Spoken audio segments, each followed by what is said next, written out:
Okay, so now we're recording, and I'm just going to introduce Janet William Wright. And she is a leader in grief and loss space. Janet has founded the Mother Love Project in 2020, and that's a global platform for motherless daughters that has since featured stories from more than 140 women around the world. Alongside her, alongside her advocacy work, Janet is an executive and government with the Government of Canada, where she has held senior leadership roles for over 17 years and led major teams in transformation initiatives. She holds a Master's of Arts and a Master of Public Administration from Queen's University. And amongst all that, Janet also lives here in Ottawa with her partner Megan and their two daughters. So thank you, Janet, for joining. And whenever you're ready to begin, the floor is yours. Thank you so much, Jody. I'm thrilled to be here. Honestly, what an honor. And I can't tell you how much it means to me that all of you came tonight and are here to listen to me tell my story. I think some of this I hope resonates, and I'm really looking forward to your comments and questions as well at the end. So why don't I tell you a little bit about me? Um, I just turned 48. Well, I'm going to be 49 in the spring. My mom, Cass, died when I was 18, and she died the day I graduated from high school. And she had breast cancer. And that day I have described as the day that my life imploded. It just disappeared.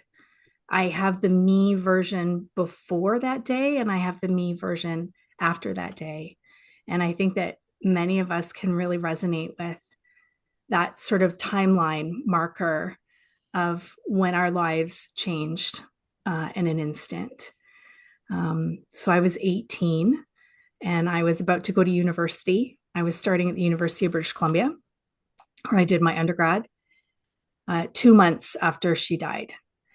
And looking back on that now, I think, wow, that seems like a really kind of nuts thing to do. But at the time, it was my survival strategy. I needed to get out of my house. I needed to be away from a very dysfunctional family system that was in the absolute darkest depths of grief. And what I would have given to have a group like this to come to 30 years ago. So my mom died in 1995. Now, some of you on this call may remember 1995. There was no internet then. We didn't have email. Yes, true. We didn't have email. We had no internet. We had no social media. We had nothing. I had no groups, no support, no grief outlets. I was by myself. And what I have learned about my grief over the last 30 years, I could probably write a few books. Maybe I will. I don't know. I haven't gotten there yet. But what I would share with you is that I have learned so much that my grief is part of who I am. It's not who I am. It doesn't define me, but it is a big part of who I am. And the choices that I've made over the last 30 years, whether I have liked them or not, whether they've been good choices or bad choices, many of them have been driven by my grief. So let me tell you a little bit about 18-year-old Janet and how she processed her grief or didn't. So when I started at the University of British Columbia, I thought, okay, great, fresh start. No one here except for a couple of people knows that my mom is dead. So I'm just going to hide. I'm going to hide in plain sight. I'm going to mask. We didn't have any of these terms. Okay. I'm using 2025 terms for what was going on in 1995. I was just going to pretend like everything was fine. And I'm 18 years old and I'm living on my own for the first time. And I'm definitely not making the best choices in a lot of ways because essentially I had been orphaned the day that my mom died. My dad was not a functioning parent at that time. And so really I was on my own and trying to muddle my way through my life I would go to class and I would take my notes and I would be the most studious person you've ever met, trying to get straight A's. And I would, do all my day-to-day stuff. And then at night I would cry myself to sleep.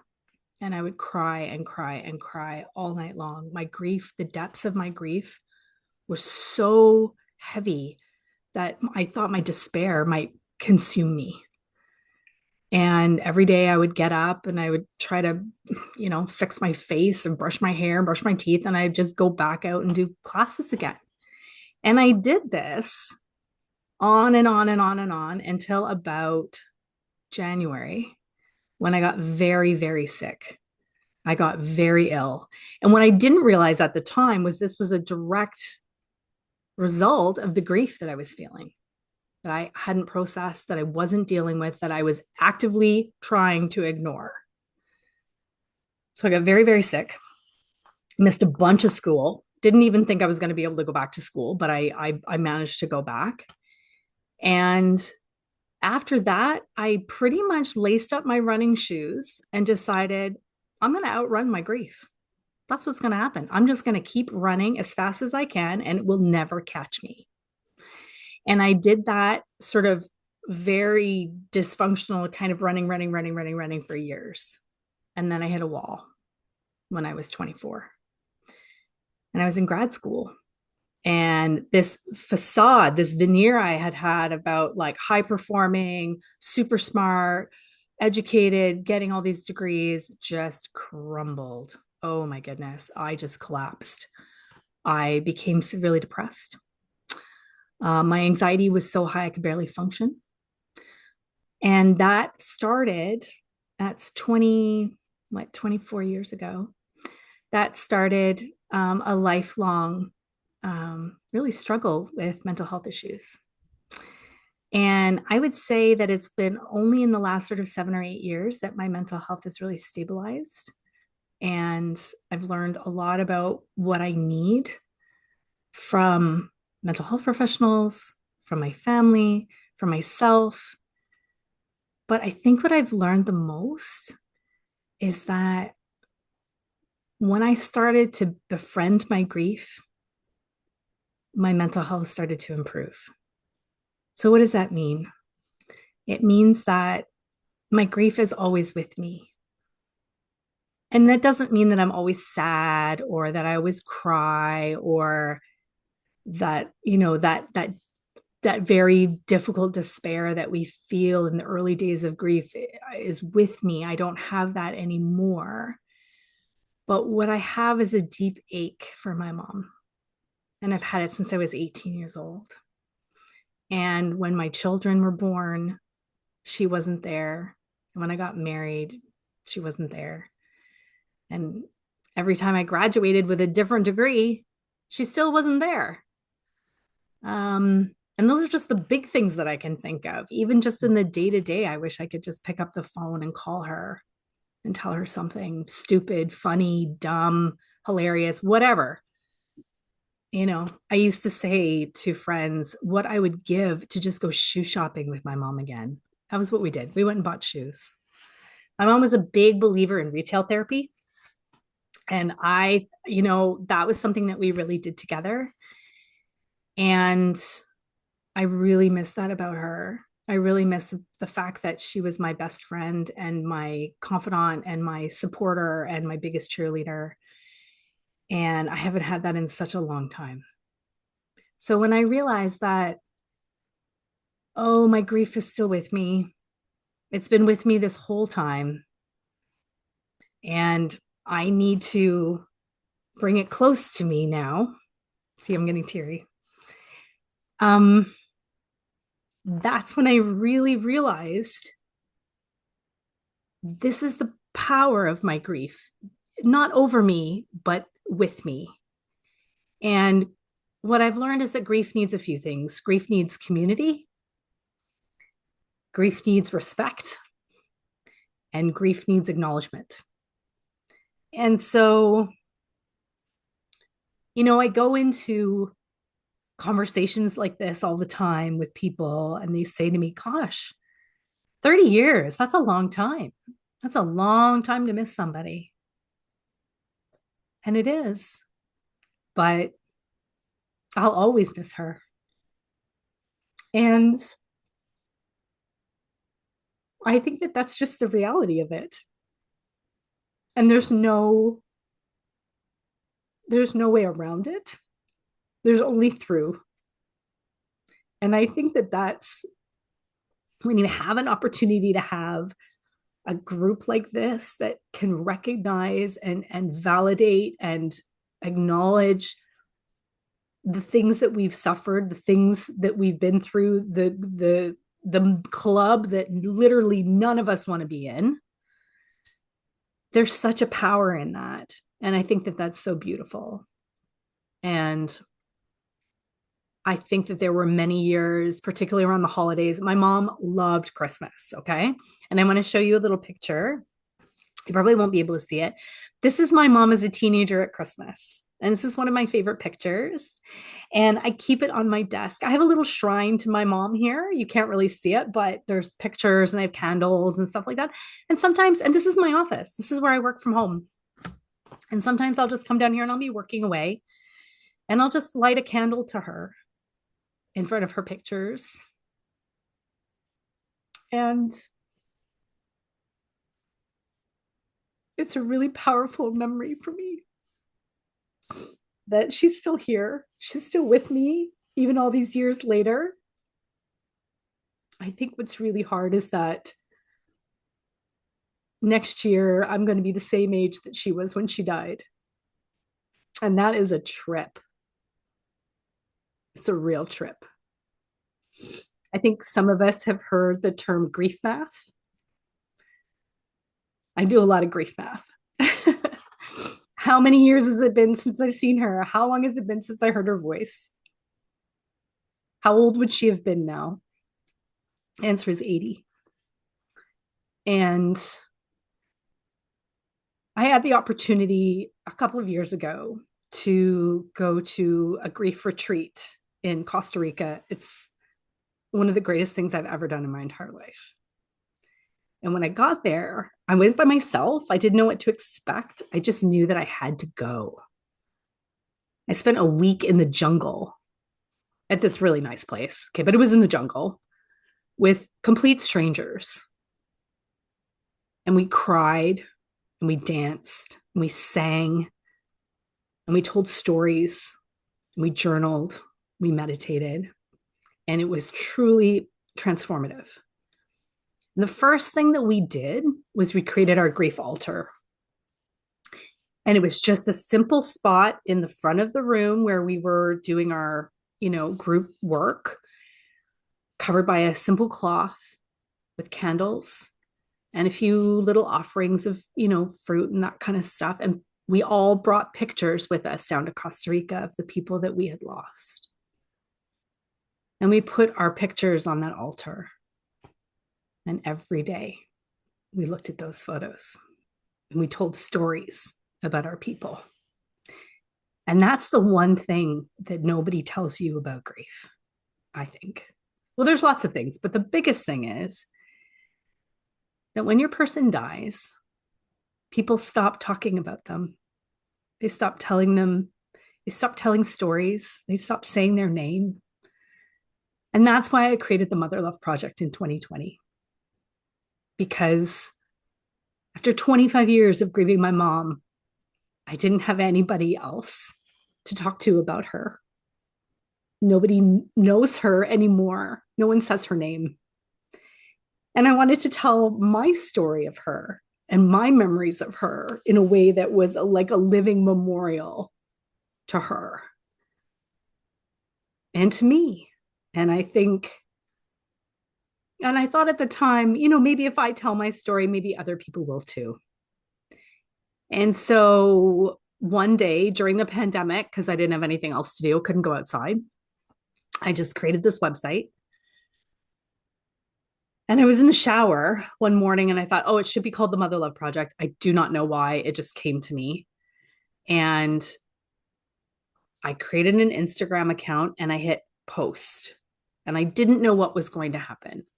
But I just knew something in me just said, do it, share it. And slowly but surely, women from all over the world, and I mean all over the world, I have had women on the website from Papua New Guinea to Siberia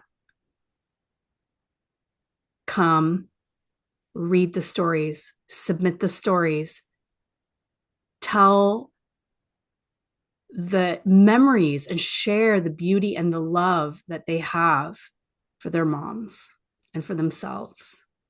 And it is literally the most beautiful thing, I think, outside of my children, who I adore more than life itself. I think this project is the most beautiful thing I've ever created. I love it so much. It means the world to me. And it is community to me. And these are women I'll never meet. I'll never meet them in person, but I know them. I know them because we are connected through this shared experience of losing our mothers. We have a lot more in common than we do difference. And that to me is the truly transformative power of grief.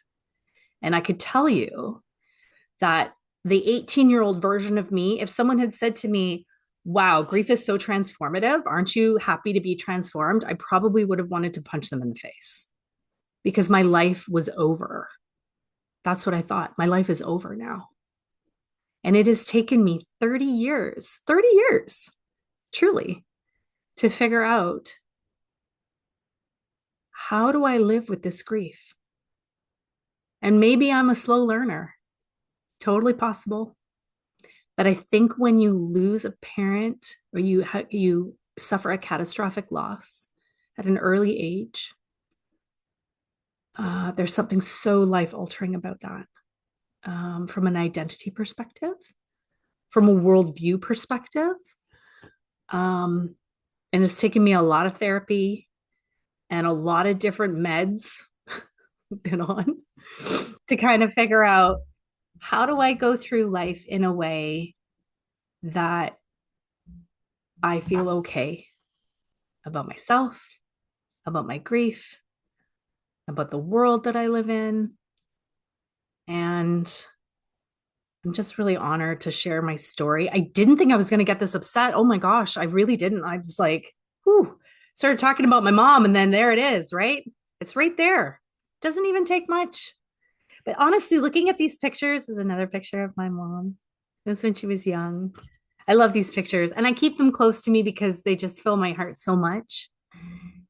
I think that the biggest things that I would tell you right now from my experience of grieving is that there's nothing linear about grief. There are no 5 stages of grief. Anybody who tells you that doesn't know anything about grief. Your process is your process, and it takes as long as it takes. And anybody who judges you for it doesn't understand what you're going through. And you don't have any reason to explain it to them. You owe no one an explanation. You do what you feel you need to do to survive, to get through. And community and asking for help and talking and sharing and telling stories. It seems like it's not that big a deal sometimes, but it's a really big deal. And it makes a huge difference. And so I'm so happy that you're all here tonight. And I'm so grateful for BFO Ottawa for inviting me, and to my friend Kelly Campbell for offering to connect me with this wonderful group. And I'm just honored to kind of work in this space. I feel like over the last 5 years, I've really found my voice again. I think I lost it for a long time. It went away. Grief stole it from me in a way. And yeah, it's taken me this long to get it back. But now that I have it, I'm not going to squander it. I definitely know what I want to say and how I want to say it. And I think the sort of second half of my life is really dedicated to honoring grievers just like you.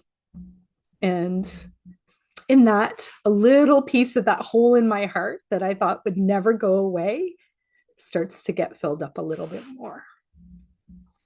So I want to thank you for giving me the opportunity to cry my eyes out. That's great. I love that for me. And no, for real, I really do. Tears are so empowering. Like it's so hearts. It's such a beautiful thing, crying. I do it a lot. And I used to never cry at all. And I thought that that was good. And now I just cry all the time. Because why not? And so, yeah, I really appreciate you being here and listening to me. And thank you for being so supportive of me sharing my story. And I hope it was helpful. And I'm very happy to take questions, comments. Not totally sure how this goes, but if people want to share or ask me questions, happy to do that.